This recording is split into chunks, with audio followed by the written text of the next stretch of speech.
दोस्तों, सीरियल तुमसे तुम तक में अब शुरू हो चुका है वो मोड़ जहां खामोशी भी बहुत कुछ कह रही है। आर्य परेशान है। दोनों की खामोशी मुझे परेशान कर रही है। बताओ, घर में सब ठीक है ना? लेकिन अनु हमेशा की तरह मुस्कान ओढ़कर कहती है, हाँ सर, हमें क्या होगा, सब ठीक है। मगर उसकी आवाज में जो थकान है, जो टूटन है, वो सब बयां कर रही है कि सब कुछ ठीक नहीं है।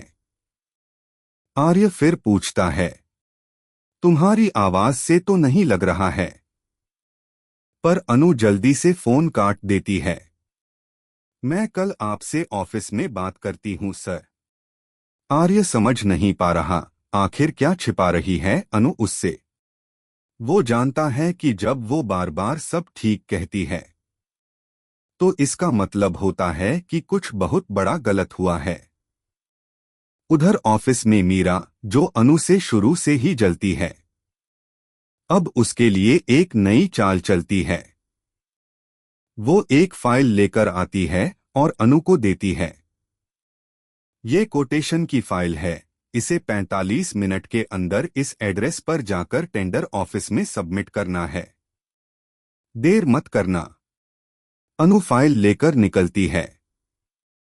उसे नहीं पता कि यह रास्ता सिर्फ फाइल सबमिट करने का नहीं, बल्कि उसके दर्द और इमोशंस की नई परीक्षा का रास्ता है। रास्ते में जब अनु जाती है तो एक मोड़ पर उसे अपनी माँ दिखती हैं। लेकिन जैसा वो देखने की उम्मीद नहीं कर रही थी। उसकी माँ पुष्पा जी सड़क के किनारे नमकीन और बिस्किट बेच रही हैं। धूप में झुलसती, थकी हुई, लेकिन फिर भी मुस्कुराने की कोशिश करती हुई। और तभी एक औरत झल्लाकर कहती है, क्यों चुप हो रही हो? मैंने कहा ना, नहीं लेना मुझे कुछ। यह सुनकर अनु के कदम वहीं रुक जाते हैं। आंखों से आंसू गिरने लगते हैं, लेकिन वो कुछ कह नहीं पाती। वो बस खड़ी रह जाती है, अपनी माँ की हालत देखकर टूट जाती है। यहीं से शुरू होती है इस कहानी का असली दर्द। जब से गोपाल जी की दुकान जली है, तब से इस परिवार पर मुसीबतों का पहाड़ टूट पड़ा है।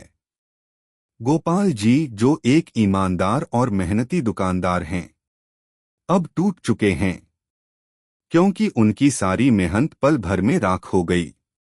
कहने को तो आग लगी थी दुकान में, लेकिन हकीकत ये है कि वो आग किसी की चाल का नतीजा थी। असल में ये सब साजिश थी, रघु और टकला की। दोनों ने मिलकर जलाया था गोपाल जी का सपना।